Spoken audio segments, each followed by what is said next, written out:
Jadi serigala mengaung di bawah rembulan. Waduh. Buat landak jadi bulan-bulanan. Gilo. Gilo. Oke, Orang zaman sekarang hebat-hebat ya. sakti memang Pak kalau orang zaman sekarang. Tapi ini ada info yang sangat menarik Pak ya. Pak Pulung titip info ke KB dong. Tadi pesan ketoprak tapi belum diantar katanya. Coba lu pesan ketoprak di mana? Bayar gak lu? Ketaprok saya Pak. Ya Allah emosi banget gua sama dia. Wah KB belum nih.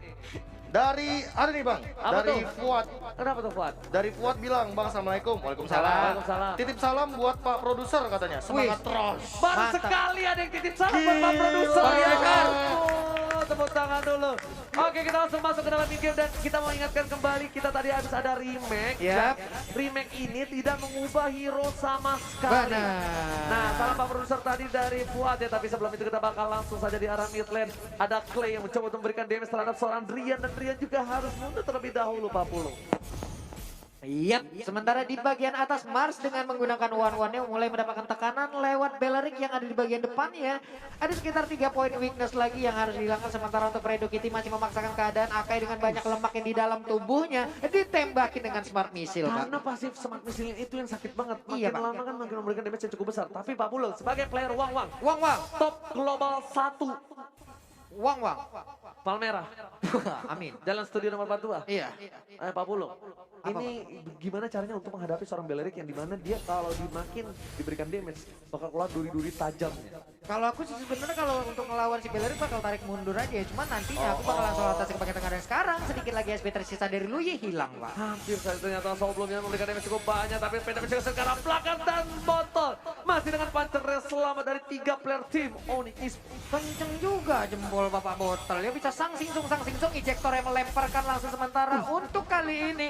Buset langsung ke stun seperti itu sedikit lagi SP-nya untuk Soul Bloom yang tadi nggak mengenai ke arah Fredo. Sakit banget damage-nya tapi Rinasmi ternyata bakal coba untuk membantu pergerakan di arah mid lane dari Fredo bakal lempar satu orang. Siapa yang bakal dilempar? Apakah Keyboard? Tapi Fredo tersisa satu darah terakhir. Ada pun menghitam semua darah di bagian tim Gatling Arrow.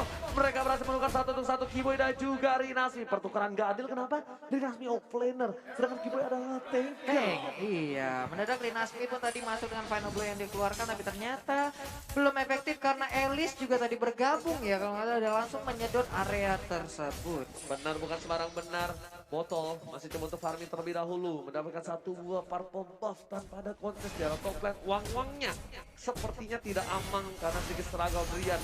Langsung memberikan soul bloom ke sana dari seorang Clay. Clay untuk mundur. Botol. Persekusinya ternyata gak berhasil mendapatkan siapapun. Dan Tonrosnya pun belum menghentikan pergerakan dari seorang Keyboy yang gak keribu. Iya, waduh Kiboy yang gak keribu bisa begitu sementara Fredo kita di bagian bawah ngejar ke arah Sansnya menggunakan Yisan sedikit lagi SP tersisa.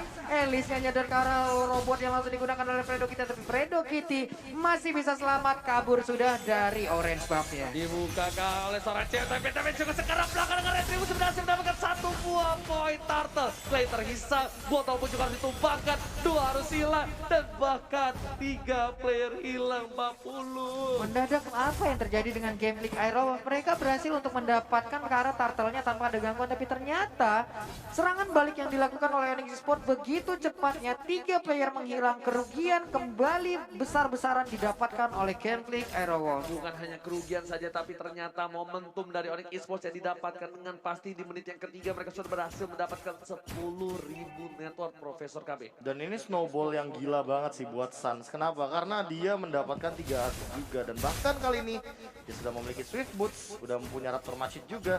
Berbeda sama Battle yang dia masih nimble blade, jadi belum jadi sepenuhnya dari Raptor Machete-nya sendiri. Oke, sementara itu untuk dari Gold Buff-nya pun akan langsung diamankan oleh Bato. Sementara untuk Drian Soul Bloom-nya akan langsung dikeluarkan kan enggak ternyata. Tapi Mars-nya masih bisa mundur ke bagian belakang sedikit lagi SP. Tapi ternyata Flicker dan langsung Hurricane Dance berhasil menjepit. Eagle-nya juga langsung ke arah belakang. Dan bahkan Tonros yang dikeluarkan bersama dengan Penta juga menumbangkan seorang Akai. Di arah belakang, Soul Bloom-nya, dia punya seorang besar. Bato langsung dikunci belakang dengan seorang cewek. Cewek save the day. Drian kali ini benar-benar benar memberikan space yang cukup banyak, tapi Sans terkena damage masih berhasil mendapatkan satu momen tambahan. Dan juga ada seorang cewek, langsung ada Screaming Eagle ke arah belakang. Sansnya menuju ke arah seorang Rinasmi, ternyata Rinasmi juga nggak berhasil menahan damage dari seorang Sans. Terlalu sakit Ana Asmaranya. Terlalu sakit terkena panah asmara, tapi yang paling gue poin di sini adalah bagaimana mobilitas yang dilakukan oleh Rinasmi yang menggunakan Benedetta dari bawah.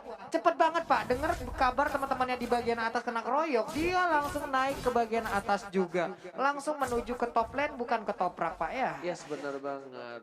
Langsung menuju ke top lane. Di sisi lain, Mars coba farming terlebih dahulu. Karena dia adalah hero yang berada di late game cukup kuat. Bus bener-bener permainan cukup bagus. Dia selalu berada di arah belakang dengan 2 poin kill diamankan di menit yang kelima. Bus Yep. pun memilih untuk mundur di arah bus. Bus di bus. Boot di bus. Bus Bus. Bus. Yes, bonus seker dibuka. Udah terlihat posisi dari para pemain dari tim Garden Saro. Sans Yep. minum untuk mundur. Lihat, Sans melakukan clearing minion dulu atau dia melakukan flanking itu adalah hal yang bagus. Sedangkan Fredo nggak boleh terlalu offside. Fredo terkena damage cukup banyak.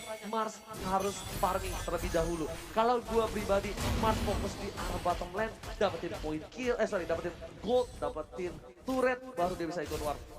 Ini Boot bisa dibilang enak banget ya, dia ngumpulin stack ataupun pasif dari minion-minion yang dia milikin. Sementara kalau untuk sekarang udah ada satu telepon yang akan langsung dikeluarkan kah? Enggak, ternyata masih satu aja Tapi tersedot Dusnya sudah udah hilang masuk Pak. dengan Bloodthirster, Retribution berhasil mengamankan satu buah turtle. Better Execution yang terhenti pergerakan dengan ada seorang Kiboy membuat seorang botol di tengah. Bakal menjadi botol. Rinasmi harus mundur, dipaksakan dengan DC nggak bisa berbuat banyak. Sansnya terlalu strong. Sansnya punya buff turtle. Basic attack pasif yang dimainkan oleh seorang Sans berhasil mendapatkan double kill. Bahkan Benedettanya benar-benar dicegat 3 di belakang, ada Elis 1 di depan. Memaksa Bene harus putar arah, untuk power steeringnya bagus. Kalau tidak, itu pun tidak akan berhasil untuk bisa kabur. Tapi ternyata dengan 3 orang ini pun dia tidak akan kuat lagi untuk menambahkan HP-nya. Hilang sudah Benedettanya. Rian lagi dan lagi. Sebelumnya damage besar banget dan ketika dia Screaming Eagle dan juga wine-nya itu loh, dia pas piwit langsung ngikut loh satu orang. Dari 40, Fredo Kitty sekarang berada di bawah tempo permainan dari tim Onyx Esports. Dan dia juga udah gak terlalu barbar lagi. Dia udah mulai nurunin lagi temponya. Mungkin di game kali ini dia tidak bisa menambahkan temponya botol dengan satu buah Tonos yang objektif dan ternyata whatever botol kepentok tembok. Oh my god, tukang somai kejebur got. Oh my god, botol, what are you doing?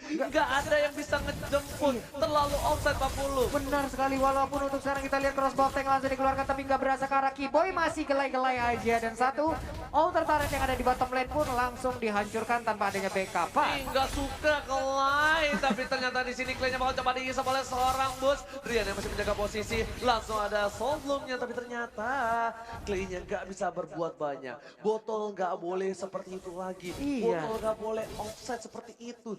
Kita tahu memang assassin dari alat selanjutnya damage-nya cukup banyak burst. Tapi di sini Sansnya juga punya Restless. Sansnya juga dalam tim monster kill. Sansnya punya buff turtle, Profesor.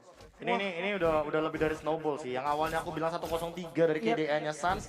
Tiba-tiba sekarang dia udah jauh banget, udah dapetin 6 poin kill dan bahkan turtle yang sangat dia butuhkan. Sementara itu di sisi lain perbedaannya Marsnya lihat tidak bisa ngedeal damage. Sama sekali gak bisa dan bahkan Drian memilihkan satu botol belumnya langsung di arah bottom lane kali ini. Cewek dijemput kembali. Drian bakal langsung fokus di arah depan sana. Bahkan blue buff dari seorang botol bakal coba diinvasi. Drian bakal coba diamankan kali ini masih ada seorang Kiboy Sabdete.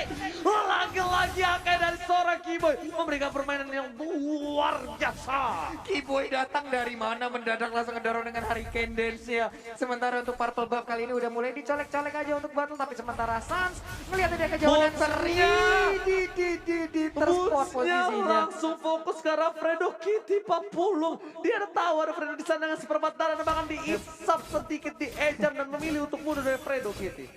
Terspot posisi dari jauhnya, namun untuk sekarang kita lihat aja udah dari Candace langsung aja mendorong mundur, tapi Electro Final Bow-nya berhasil membuat untuk Rinasmi kabur dari sana. Hanya space yang dibuat oleh seorang Kiboy, niatnya untuk mendapatkan satu buah turret di arah mid lane, tapi ternyata nggak berhasil. Sebelum ke arah belakang, dia masih dihindari dengan satu buah torong, tapi bot di arah belakang pekati pergerakan dari seorang Lancelot. What a play from Bot. Tidak ada Clay, tapi di sini dengan satu buah dispenser dan juga rotation yang bukan dari heavy rotation JKT 48.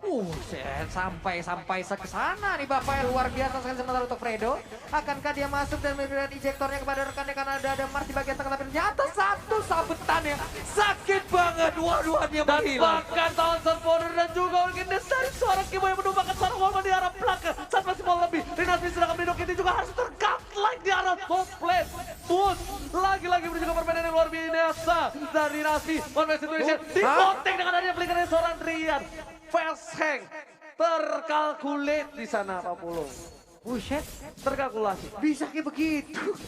Hampir aja terkena dari Phantom Slash. Untung masih ada flicker yang digunakan oleh Matilda. Selamat sudah. KB, what happened with Genflix Arrow B? Entah kenapa kayak ini kalau misalkan dari gameplay kebaca atau enggaknya ya, aku bisa bilang bahwa Genflix Arrowwolf ini agak sedikit kebingungan untuk masuk ketika kita tahu ada Keyboy dengan Hurricane Dance yang selalu meng-cancel pergerakan dari battle. Walaupun kita tahu sendiri bahwa sebenarnya battle punya advantage di early game, tapi early game ini nggak dimanfaatkan dengan baik oleh Genflix Arrowwolf yang mana malah jadi milik Onyx Esports dengan snowball yang luar biasa banget. Dan boostnya aja, hero scaling bahkan lebih kuat di early game dibandingkan di late game. Lihat, boost bakal nge-gating 3 hero di arah top lane. Kalau boost sudah punya Winter, itu 3 hero di arah top lane tadi. Diisap semua. Bisa, Iya, Pak. diisap dan soft skillnya bakal hilang semua. Lord berhasil dicolek oleh Sun. Di bawah menit yang ke-12, objektif game yang dilakukan oleh para pemain tim Onyx Esports. Mereka nggak mau kehilangan poin yang yang kedua di game yang ketiga. Oke, mungkin untuk di awal-awal seperti ini Correction Set ataupun DHS adalah 2 item wajib yang dimiliki oleh One. Tapi melihat keadaan kayaknya susah banget untuk menembus ke arah player-player dari Onyx Esports itu sendiri. Sementara untuk Mars bisa dia kabur dari area tersebut? Enggak, ternyata menghilang sudah. Udah ada phantom eksekusi tapi untuk Hurricane Dance langsung berhasil mencapai ke arah Lancelot-nya. Baik sekali. Saatnya masih bisa bertahan, ada Widow Nature di sana, Bus memilih untuk fokus ke dalam dan Loyar silang. Rinas tinggal bisa berbuat banyak, bakal coba disikat dan tabung kill didapatkan oleh tim Onyx Esports. Mereka bakal coba fokus ke arah mid lane, melakukan cutting minion. Sedangkan di arah bottom lane, Bapak Lo terhormat bebas banget melenggang tanpa ada cover sama sekali. Fredo Kitty tersisa seorang diri, sang jomblo dilempar ke arah belakang, cewek kebuka, apakah ini bakal menjadi bencana wipe out? Onyx Esports akhirnya kali ini mewipe out tim Genflix Arrowwolf, tapi ternyata Genflix masih punya Mars. Apakah Mars mampu bertahan? Sepertinya tidak bisa. Uang-uang kali ini bakal ditumbangin, langsung menuju ke arah base dan ini bencana. Onyx Esports take the game 3. Onyx Esports 2-1, 1 poin pembuka untuk Onyx di awal season 7. Wah, back to the line permainan dari Onyx itu sendiri ya. Dimana tadi di game yang kedua mereka seperti kehilangan arah, mereka seperti termakan bagaimana rayuan-rayuan ataupun counter attack yang dilakukan oleh Genflix. Tapi di game ketiga, 3 lane dibabat habis, digoreng, dibakar, ditumis, habis semua ya Pak. Ke pribadi bukan kehilangan momentum, tapi mereka lebih ke arah kaget gameplay dari Genflix Arrowwolf. Ya ternyata ketika gameplay pasifnya itu tidak berjalan seperti game yang kedua, ternyata dia agresifin full bahkan oleh teman-teman dari Onyx. Mengapa tidak? Kenapa? Karena lihat tadi yang aku bilang di awal, Suns ini makan banyak banget.